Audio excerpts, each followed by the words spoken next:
नमस्ते, मी रमेश मुकादम, ग्रामोदय विचार माध्यमातून आज ठाणे जिल्ह्यामध्ये राष्ट्रीय ओबीसी महासंघाचे महासचिव राजू राजूरकर हे ओबीसींची जातनिहाय जनगणना करावी या हेतून केंद्र सरकारवर दबाव टाकण्यात यावा, तसेच ठाणे आणि पालघर येथील ओबीसी समाजास जनजागृतीची एक मोहीम आखणार आहेत आणि त्या मोहिमेबद्दल बोलण्याचा प्रयत्न करणार आहे. व्हिडिओ आवडला तर लाईक करा, सबस्क्राईब करा आणि फॉरवर्ड करा. 1931 साली ब्रिटिशांनी जातीय जनगणना केली आणि 1947 साली भारत स्वातंत्र्य झाला. भारत स्वातंत्र्य होऊन 78 वर्ष झाली. असं असताना ओबीसीची जातीय जनगणना झाली नाही. SC आणि ST ची जातीय जनगणना झाली. या देशात प्राण्यांची जनगणना झाली, पण राज्यघटनेमध्ये ओबीसी साठी अपेक्षित असलेल्या काही राखीव जागा आहेत त्याची जातीय जनगणना न झाल्यामुळे बरेच प्रकरणं हायकोर्टामध्ये रेंगाळत पडलेली आहेत आणि हा प्रश्न कुठेतरी निकालात निघाला. गेल्या अनेक वर्षापासून सर्वपक्षीय नेते या संदर्भात आंदोलन करतायत.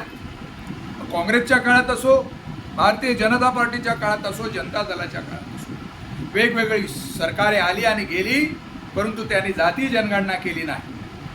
आणि काँग्रेसचे राहुल गांधी यांनी ज्या वेळेला सांगितलं की आम्ही ओबीसीकडे दुर्लक्ष केलेलं आहे आणि आगामी काही काळात ओबीसीच्या आम्ही जातगणना करू आणि ओबीसींना न्याय देण्याचा प्रयत्न करू, आणि यामुळं भारतीय जनता पार्टी मोदी आणि शहा जोडी यांनी तात्काळ निर्णय घेतला की ओबीसीची आम्ही जातीय जनगणना करू. आणि त्या दृष्टीनं मागे संसदेमध्ये केंद्रीय मंत्री वैष्णव यांनी सांगितलं की आम्ही ओबीसीची जातनिहाय जनगणना करणार आहोत. आणि जातनिहाय जनगणना 23 जानेवारी 2026 पासून सुरू झालेली आहे. आणि असं असताना ओबीसीच्या जातनिहायचा कॉलम नाही. त्यामुळे सरकारची मनशा ही ओबीसींची जातगणना करायची नाही असं दिसून येत आहे. आणि म्हणून राष्ट्रीय महासंघातर्फे दिल्लीच्या जंतर मंतरवर आंदोलन केलं गेलं आणि सरकारचं लक्ष वेधण्यात आलं, परंतु सरकार याबद्दल लक्ष देत नाही. म्हणून राजू राजूरकर यांनी ठाणे जिल्हा, पालघर जिल्हा या ठिकाणी आता जनजागृती मोहीम घेतलेली आहे. आणि त्या दृष्टीनं एकनाथ तारमळे राष्ट्रीय ओबीसी महासंघाचे अध्यक्ष कोकण विभाग यांच्या नेतृत्वाखाली 15 तारखेला शुक्रवारी सकाळी 11 वाजता शहापूर येथे आणि सायंकाळी 5 वाजता कल्याण येथे राजू राजूरकर तथा एकनाथ तारमाळे यांच्या नेतृत्वाखाली कार्यकर्त्यांमध्ये जोश उत्पन्न व्हावा, त्यांच्यामध्ये जागृती व्हावी, लोकांपर्यंत जनगणना का आवश्यक आहे जाण्यासाठी एक ठाणे जिल्ह्याचा जन अभियान सुरू करण्यात येत आहे आणि ते अभियानास लोकांनी हातात राहणं गरजेचं आहे.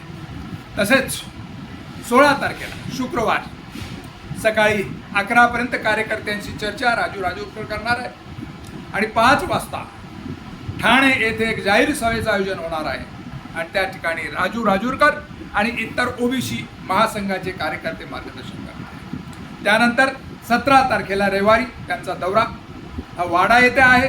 वाडा येथे या ठिकाणी एक बैठक होणार आणि झेडपोली या ठिकाणी दुपारी होणार आणि संध्याकाळी पालघर जिल्ह्यामध्ये, पालघर शहरामध्ये एक सभा होणार आणि त्यांचा दौरा हा पूर्ण होणार आहे. ठाणा आणि पालघर जिल्ह्यासाठी ओबीसीची जातनिहाय जनगणना व्हावी, ओबीसीमध्ये जागृती निर्माण व्हावी म्हणून राष्ट्रीय महाविकास संघातर्फे आयोजित कार्यक्रमास ओबीसीच्या कार्यकर्त्यांनी, राष्ट्रीय विकास महासंघाच्या कार्यकर्त्यांनी, तसेच आगरी, कोळी, भंडारी आदी ओबीसी लोकांनी, 12 बलुतेदार अनुदार या कार्यक्रमास हजर राहून सरकारवर दबाव टाकावा अशी अपेक्षा आहे.